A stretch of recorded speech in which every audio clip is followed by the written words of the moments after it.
once again everyone, so this is going to be the medium skin tutorial in my 3 tutorial series, I guess. As I said in the other video, I did end up splitting these, but if you would like to see a full version with all 3 skin tones in one video, leave me a comment and I will edit that all together really quick and upload it for you guys. There are links in the video description down below where you can find the other tutorials in the skin coloring series. And as with my other videos, if there's anything that's unclear, please leave me a comment and I can do my best to clarify something that I said, because I'm sure that I say things wrong, because I am a human, so, you know. And if you would like to show me what you've done using the techniques that I've shown, you can tag me at MissKerrieJ on Instagram, and I will definitely give that a like if I do see it.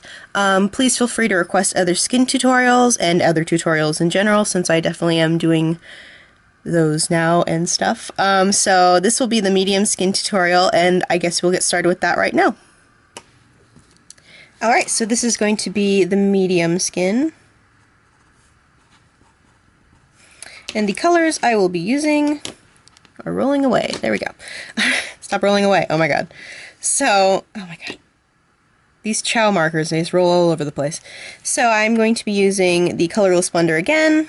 I'm going to be using E11, E15, E17, and RV34. And I will lay these colors down for you like I did with the light skin tone. So this is E11, E13. Did I write E13 down? I'm a goober. Oh my god. Boop. E13. Sorry. E15 and E17. Let's just use the broad side, whatever. And RV31, which will definitely be more of a blush sort of color. And sometimes with this one I feel like I might want to grab another color for this, but I'm trying to keep this really simple, so I'm gonna try and avoid doing that unless it looks really bad. And then I will add another color, but we shall see. I think it should be okay, especially since I'm trying to keep this simple for people who don't own as many Copic markers. Alright, so I will start again by laying down the Copic colorless blender, just all over the whole head, since I'm going to be coloring the entire head apparently. So I just put a nice layer of that down so that the paper feels a bit cold. And then I'm going to be starting again with the lightest color and working my way to dark. So this is E11. And since it is a bit of a darker skin tone, just leave the areas that you want highlighted white, and then you can come back over them. And if you want to leave them white, you can, or you can come back over them with your lightest color when you're done coloring, and it'll sort of blend them all out so you won't have just like a white spot on the skin. So I'm going to kind of keep with the same bad lighting that I did in the first demo. And remember to go with the grain and color in the direction that I guess the face is going, if that makes sense.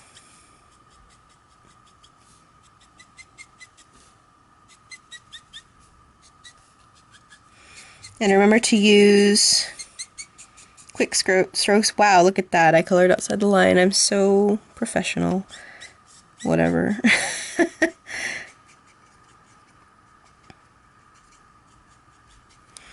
And so, remember, it's just like you're coloring a sphere if you're coloring somebody's bald head, which you might be. I don't know what you're coloring. So, and then just remember where your highlights will be, and just kind of lay the colors in. This is really bad, just letting you guys know. Okay, so that is the base, and the base is about as dark for this one as the third darkest color in the light skin tone, so this is going to definitely be a bit darker. And then I will come in with my next color, which is E13, and I will just continue to add my shading where I want it to be to darken up the skin tone. And since this is a a tan colored skin, I will bring the second color out a bit more, just so that it doesn't look like Caucasian skin. It looks actually like tan skin.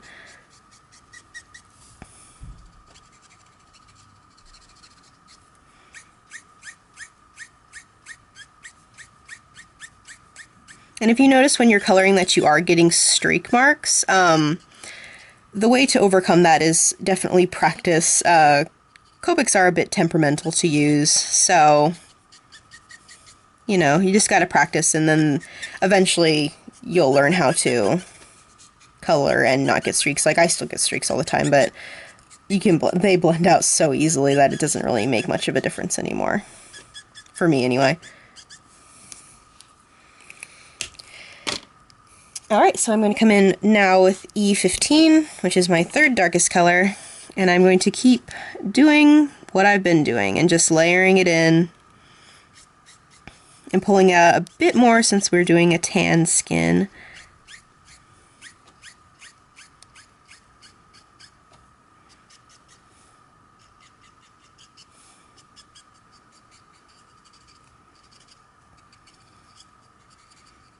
I really like how these colors turned out, because I was really debating on what colors I wanted to use for the tan skin.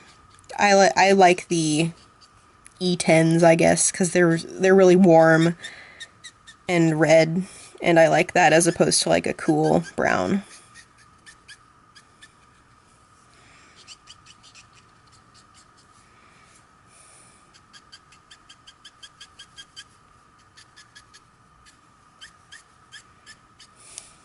Alright. And now I'm going to come in with my darkest color, which is E17, and this will seem very dark, but it's alright. So this is going to be my shading color, and I will just take it and pull it all the way around the face, not covering all the way the third darkest color that you've laid down, but taking it out a good way so that it is actually a bit noticeable.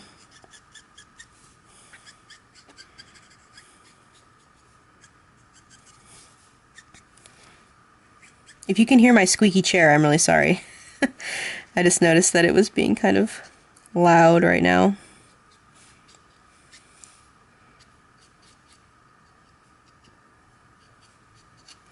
Alright. So now I'm going to bring in RB34, which will be like a blush color, I guess. I don't use too much of this, sort of with the lighter skin tone. I just sort of put it around the eyes and in some places where the shadows will be. And I do not use too much because this particular pink can be really overpowering. So I'll just kind of bring it in around the eyes, and I'll put some under the nose, just to kind of warm it up and give it a bit of a like rosy glow, because I like the way that looks when you're coloring with Copics. Just lay it in for lipstick. Oh boy, that was a mistake.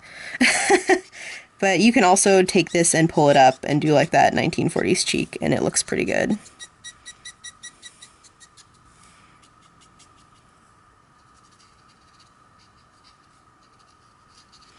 Alright, and then I will take, in this case, I will take my lightest color, which is E11, and then I will go over the places that I left white to sort of blend them in.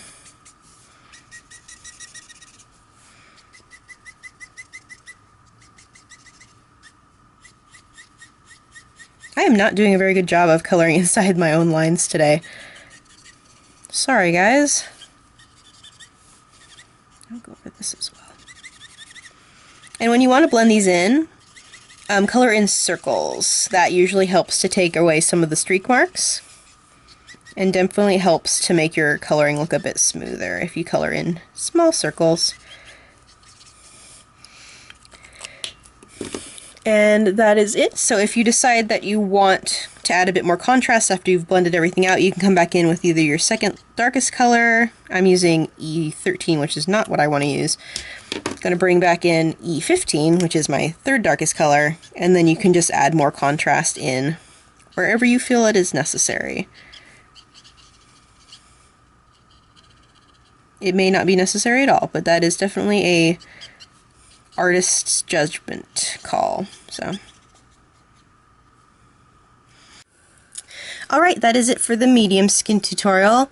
As with the end of the last video, there will be a link in the video description below, or links to the light and the dark skin tutorials, as well as at the end of this video. If you like these kind of videos, please subscribe to my channel, leave me a comment, give me a like, and I will see you guys shortly for the dark skin tutorial. Bye!